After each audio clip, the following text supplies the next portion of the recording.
Hello friends, welcome to my YouTube channel Ekramul English. আজিৰ ভিডিঅ'টোত আলোচনা কৰিম ইংৰাজী কিছুমান সৰু সৰু ৱাৰ্ডৰ অসমীয়া অৰ্থ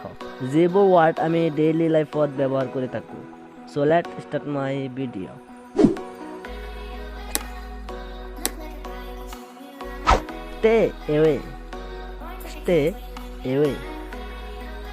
stay away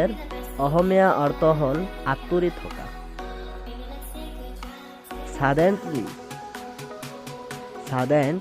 suddenly অসমীয়া অৰ্থ হ'ল হঠাৎ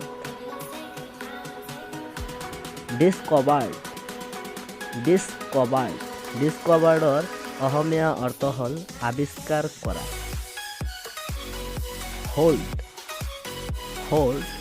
holdৰ অসমীয়া অৰ্থ হ'ল ধৰা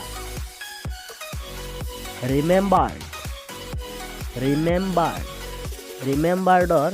অসমীয়া অৰ্থ হ'ল মনত ৰখা ইনস্পেকশ্যনৰ অসমীয়া অৰ্থ হ'ল অনুসন্ধান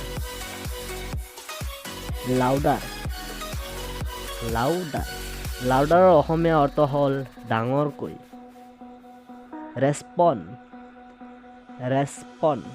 ৰেছপণ্ডৰ অসমীয়া অৰ্থ হ'ল সঁহাৰি আজিৰ ভিডিঅ' ইয়ালৈ যদি ভিডিঅ'টোৰ পৰা কিবা উপকাৰ হৈছে তেনেহ'লে মোৰ চেনেলটো ছাবস্ক্ৰাইব কৰি থ'ব আৰু কাষত থকা বেল বাটনটো বজাই থ'ব যাতে ভিডিঅ' আপলোড কৰাৰ লগে লগে সকলোতকৈ আগত আপুনি পায় থেংক ইউ ছ' মাছ ভিডিঅ'টো সম্পূৰ্ণ চোৱাৰ বাবে